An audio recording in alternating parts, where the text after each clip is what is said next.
All right, everyone. So thank you for joining me today. Welcome back to the channel. Um, as you're aware, my name is Alfred, and this is Capital City Aquatics.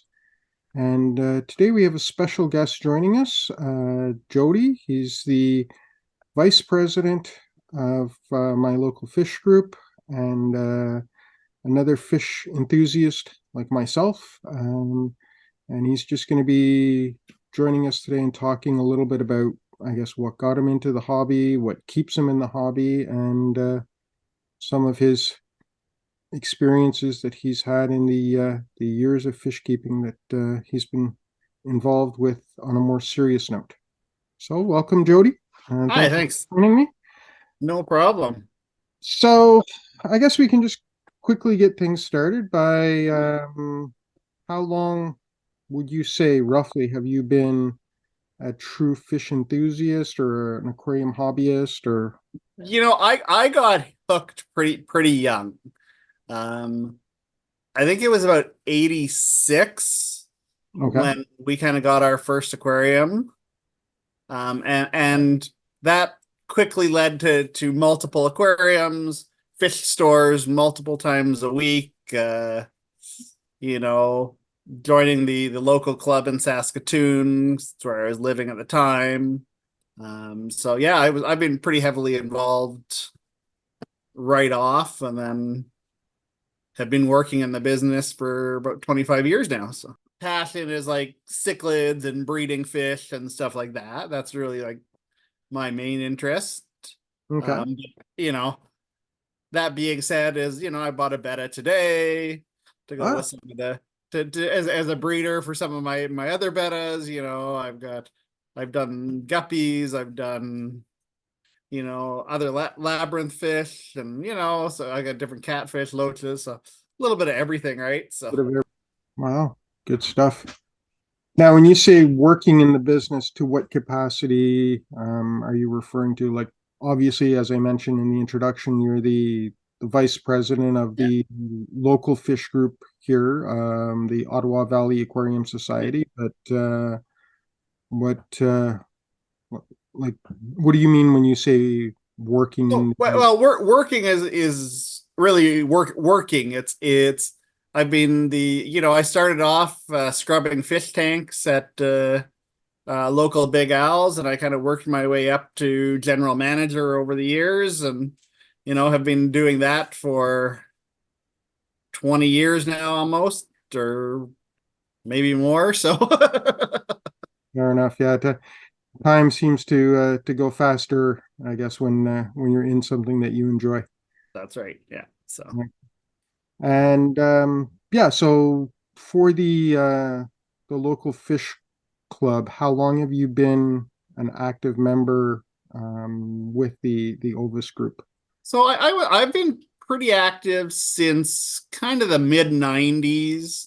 Okay. There was a few years in the early 2000s that I took off. Just other commitments came up, family and stuff like that. So, but overall, I've been pretty active, and because I'm working in it, even though I sometimes wasn't able to make it out to meetings and events, I've always been part of the community and stuff like that. And so, um, so yeah, like I mean, but yeah, it's a great club, and I've loved being part of it, and it's a great way to meet other fish nerds and stuff like that. That people that love the hobby and just love fish, right? No, exactly. And I mean, I can't necessarily compare it to any other clubs I haven't really taken part in, but one we have here in Ottawa certainly seems to have a good core group of people that are very active, and they come out to all the meetings, and they definitely have no qualms with sharing their years of knowledge on any number of topics. So I've certainly enjoyed being a part of the club this year, and with the auctions and the guest speakers and everything, it's been definitely something for everyone. So, Yeah. and I'm sure yourself and all the other board members have a great deal to do with that. So thank you. Yeah, you're welcome. You're welcome. Yeah, and I mean it's a lot of work for everybody involved to make sure everything kind of runs smoothly and stuff like that. And but you know it's fun and for us again it's part of our hobby and it's helping build the hobby and you know getting people interested and keeping them interested, right? As well as meeting people to socialize with, you know. No, definitely. I mean, yeah, it's just the experiences that different people have, even though they might be keeping the same fish, the experiences could be very different and definitely learning experiences for everyone involved.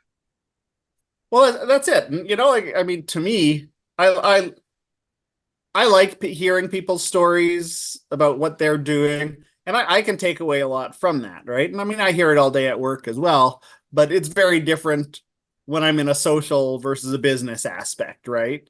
Is, you know, Exactly. I actually get to share my end of the story, you know? Definitely. So, you know, I can talk about, you know, the things I love about the hobby, Right.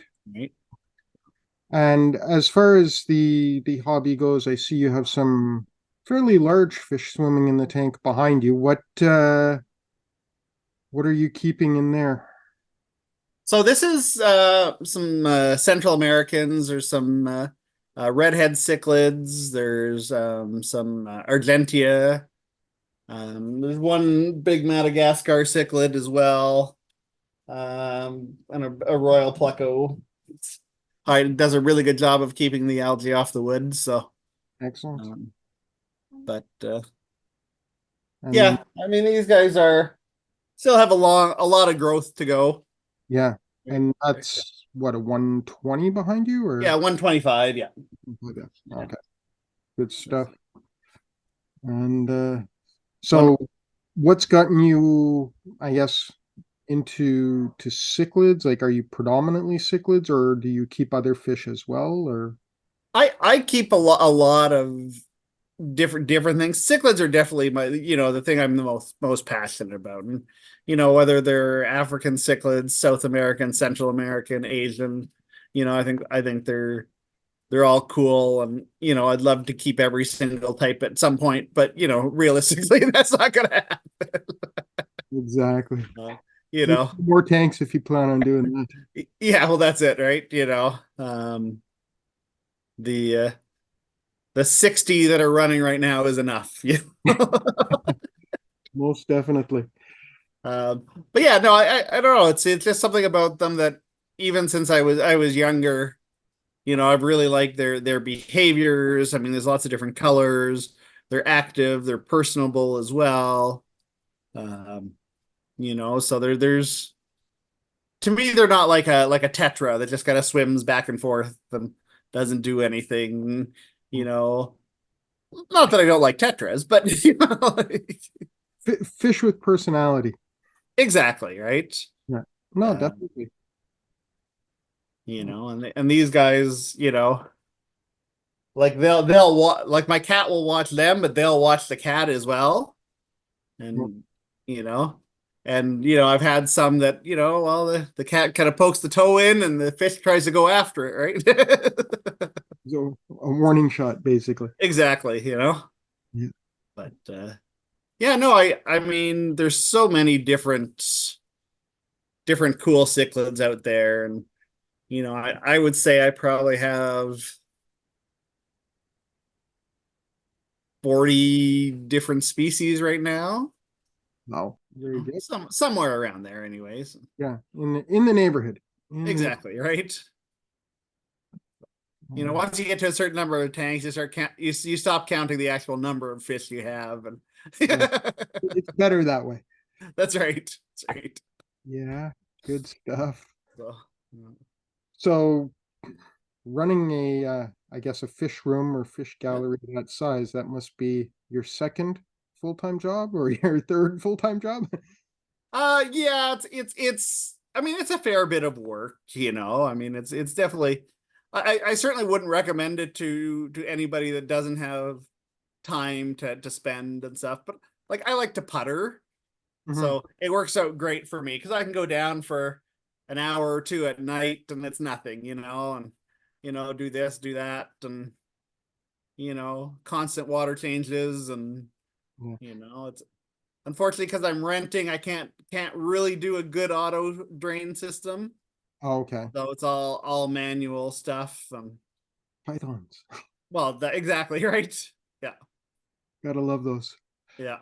Yeah, no, it's something I'm actually looking at doing over the next couple of months is converting my basement into a fish gallery. Nice. I have some of the tanks. Yeah. I, Well, I might I might call on you for advice. sounds good. Yeah. It's projects, right? It's even with the fish room how it is, it's like I'm not using these tanks, and I'm kind of interested in these fish. So Yeah, if I buy a new tank and tear down a couple of racks and reorganize, but it's a huge amount of work to do. But it is. in the end, I'll be very happy with it. But it's getting to the point of, oh, this is going to be like, I'm pretty good at building racks and stuff like that, and fairly quick. Mhm. But this is It's a lot of work because I've got to yeah, tear it's everything a lot of down. labor. Yeah, like the rack I'm looking to tear down has 19 tanks on the one side, and then it's storage on the other side of it. And Okay. So you custom build your racks oh or yeah, I do everything out of 2x4.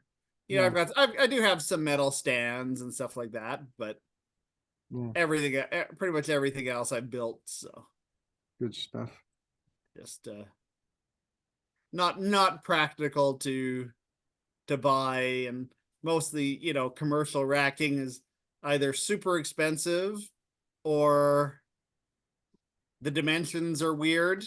Hmm. It's so it's hard to get a 4 foot tank on a 4 foot stand, but Yes. between beams, right? Like Well, exactly. so. Exactly. Custom built is definitely the way to go. I think when I start, I might actually just get a fish rack Yeah, and just work out from there because I'm looking at building a new or a stand for my 55 gallon. yeah, I'll hopefully be keeping my male guppies in the 55 with some.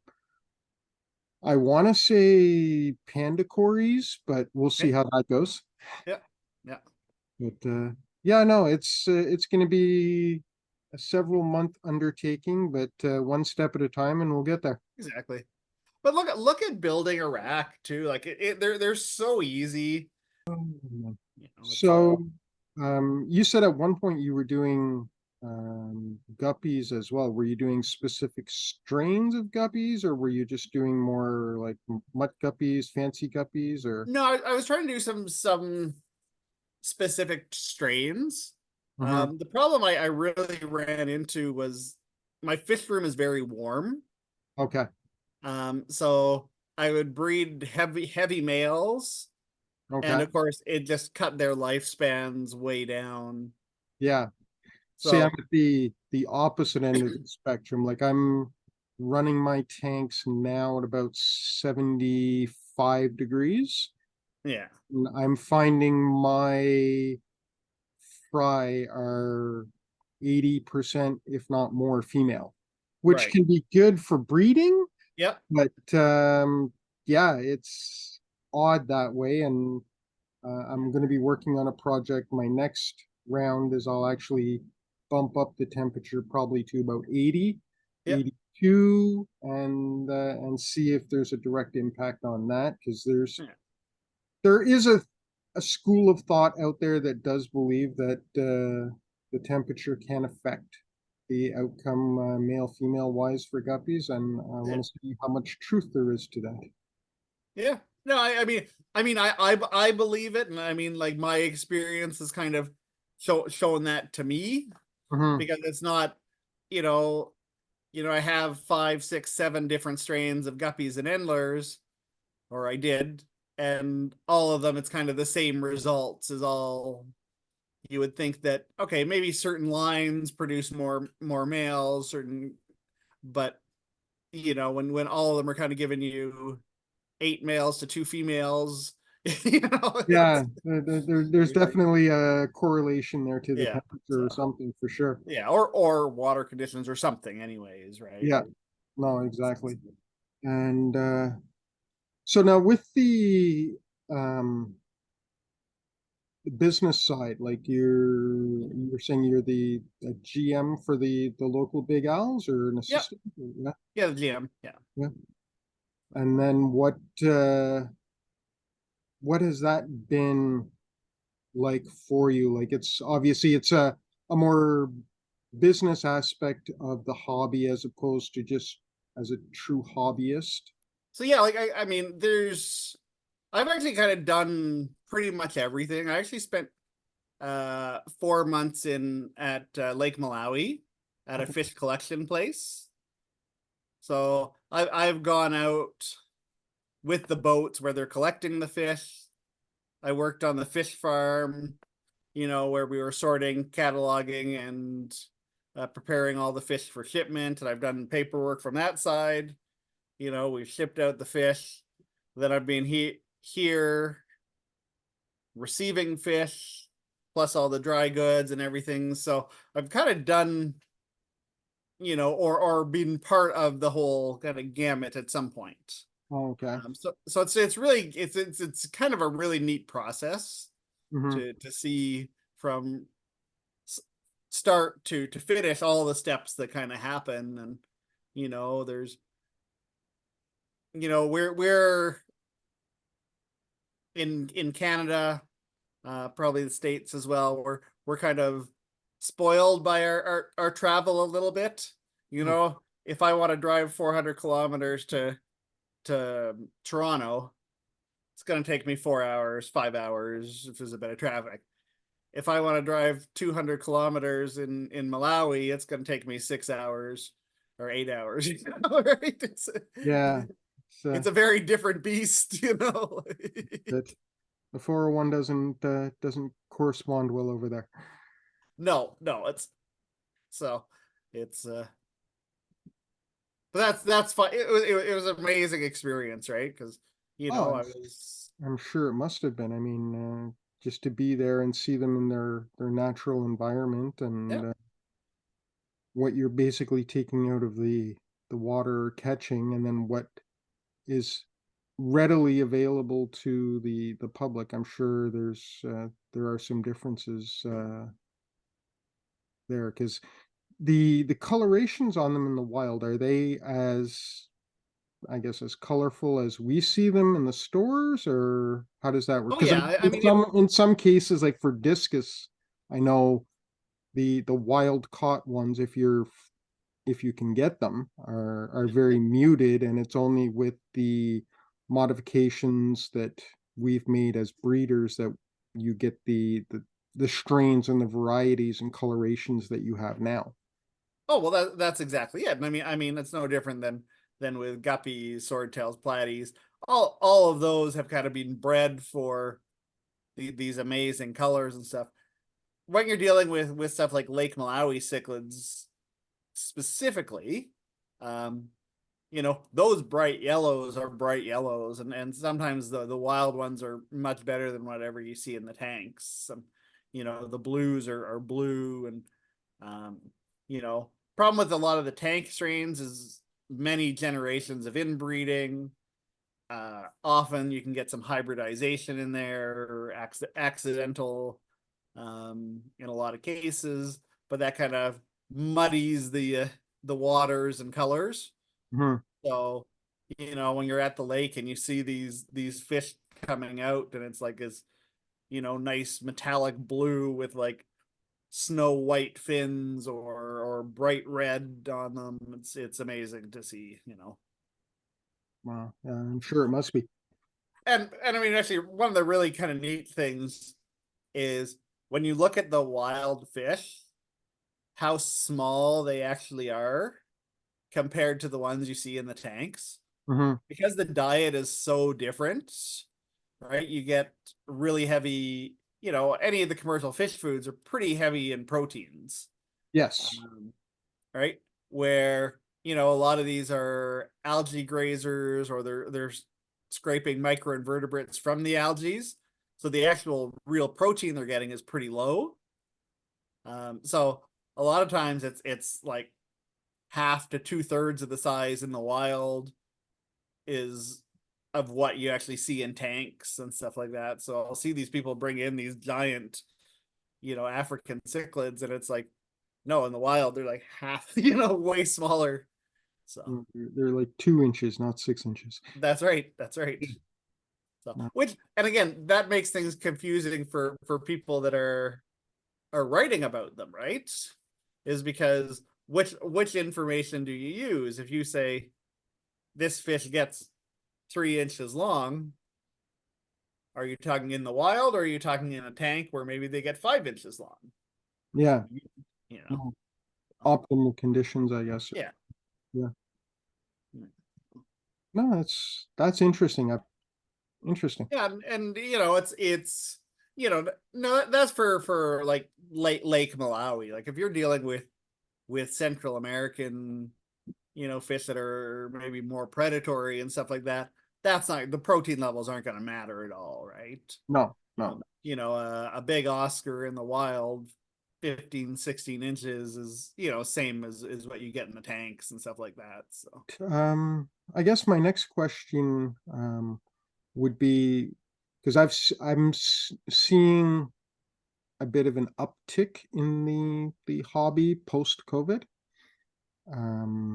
Like just people that are like that I talk to that are getting into it for the first time or getting back into it. I find post COVID, I've seen a good healthy resurgence in the hobby. yep. And again, maybe that's indicative of the turnout that we had at our latest auction. It was a decent enough turnout, and there was quite a lot of activity there too. So I'm just wondering if you're noticing that as well. Yeah, like yeah, the our auction was fantastic, and I was actually surprised at the turnout we got. I really wasn't expecting that many people compared to the Montreal auctions that we've been to. Their attendance has generally been down a bit. Mm-hmm. So for this being our first auction back since 2019, yeah, I was amazed by the actual turnout with you know very minimal advertising that we did. Yeah, Right. it's definitely a sign of good things to come, I hope. Yeah. Yeah. Hopefully. Yes. Right. So there are, we always get new people coming in. We always get new people and new customers and stuff like that. New people at the meetings. But it kind of goes in these waves. They'll go up and down, which is great. We're getting 30, 40 people a meeting, which is amazing, Yeah. And that's been pretty consistent throughout the year, so, or the season. Yeah. Yeah, so that's always a promising sign, No, definitely. right? Definitely. Because I mean that's, whenever you're dealing with clubs, is the more members you have, the more options you have. It's hard to get somebody to come out and speak if they're speaking to 10 people, right? No, Especially if they have to travel a full day, or two days, take 2 days off work to have to make it worth their while. that's right. So. All right. Well, I'm gonna let you go at this point. Again, I greatly appreciate you taking the time to join me. It's greatly appreciated, and I'll Anytime. see you on Monday in the meeting. Sounds good. All right. All Have right. a good one. Have a good one. Yeah. Bye-bye. Bye.